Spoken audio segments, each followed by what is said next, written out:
Hello, MavMind Collective, and welcome to another episode of the Hypno Sales Show. Today, we're going to talk about the #1 secret to team selling.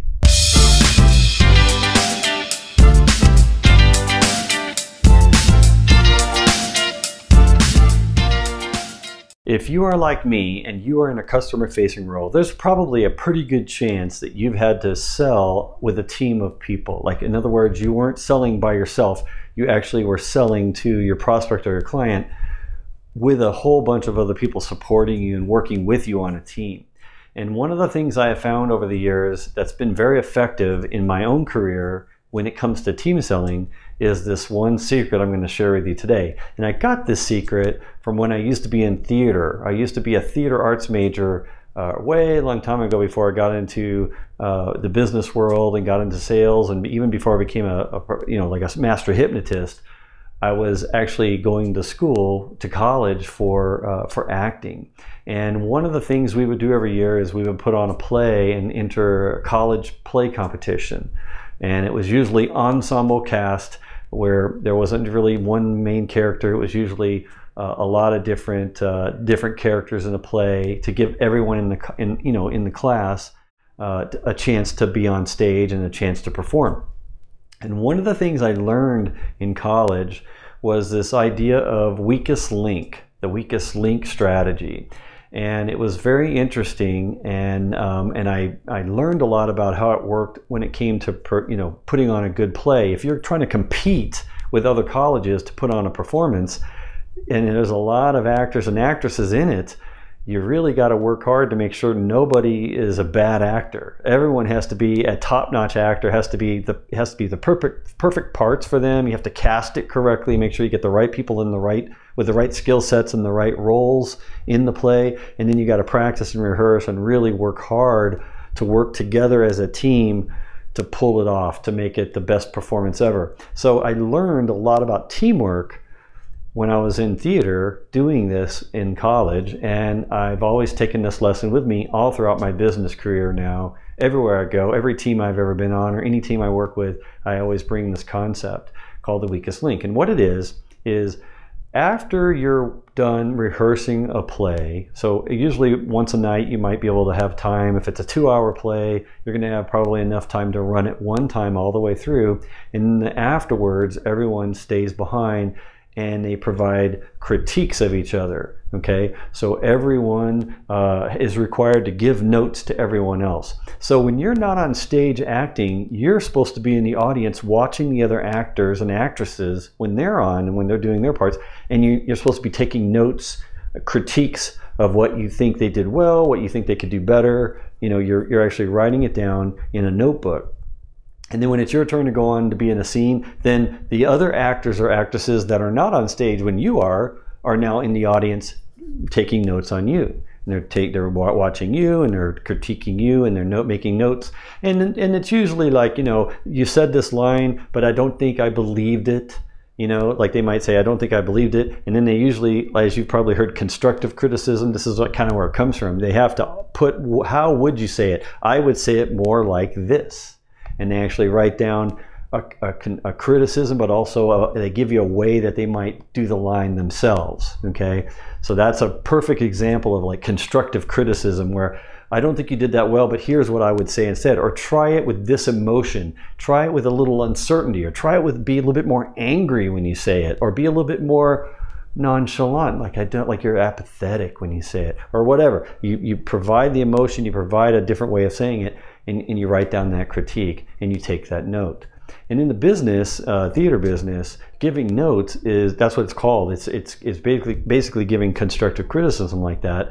And at the end of the play, everyone then gets in a circle or goes back down in the audience or whatever and sits around each other, and they say, okay, who wants to give notes first? And then you basically go around the circle, and every actor has to give their notes to the different people that they saw when they weren't on stage.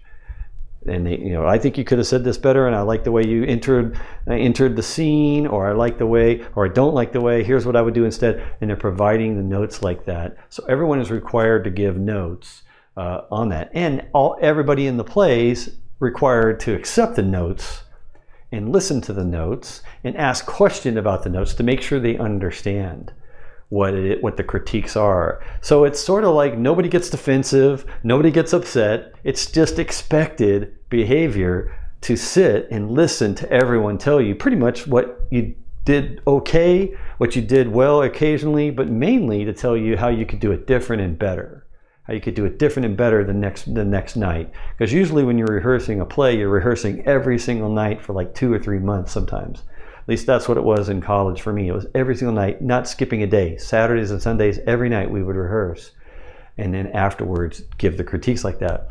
And eventually, if you're going to be competitive about it, eventually the notes get more critical the closer you get to performance night, and they harsher, and people cut right to the chase because it's getting shorter and shorter time to perfect the play to get it to where when you do it for performance night with judges, you want to win.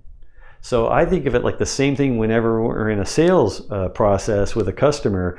I kind of want to make sure I'm rehearsing everything and I'm getting notes and I'm giving notes and I'm helping each other figure it out, to increase our performances to where when we're finally in front of the customer and we get down to the end of the sales process, we want to win the business. We want to win the opportunity. So it's very critical that if you're using this idea of giving notes and taking notes all the time, you're going to do it continually. You're going to ask each other, how could I have done that better? What do I need to do the next time we're in front of the customer? What should I say? Or the prospect, should I go this route? Should I do this messaging? Should we change the story a little bit?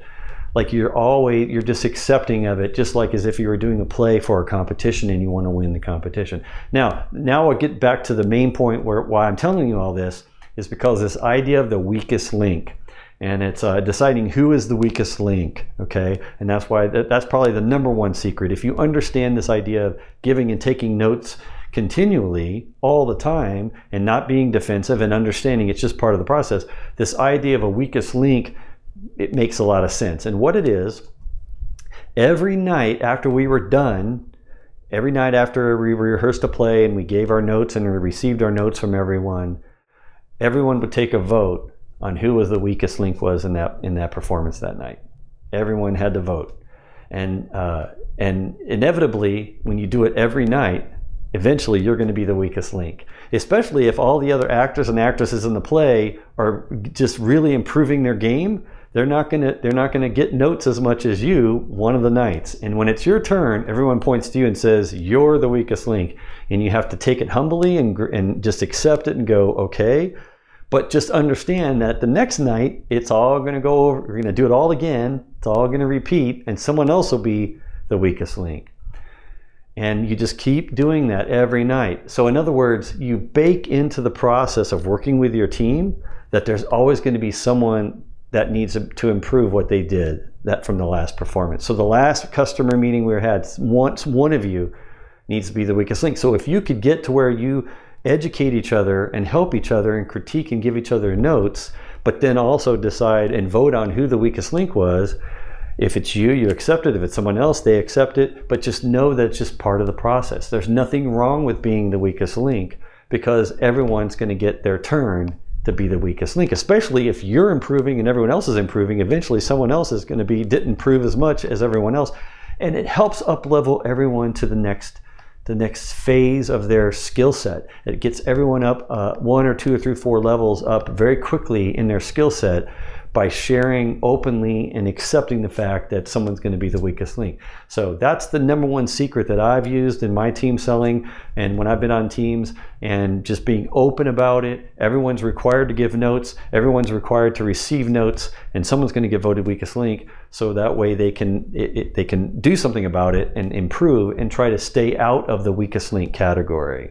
So anyway, that's my secret I wanted to share with you today. I hope you take it. I hope you understand what I'm getting at here. And I hope that you might try it out with your team to see how you can up-level everyone's skill set by having this weakest link secret vote, open vote about who the weakest link is, and see if it doesn't change your whole performance as a sales organization and as a team.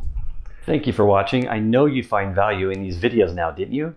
And if you, like me, are in a customer-facing role, I'm wondering if you want to watch another video now designed to help you get better at what you do every day. Or not.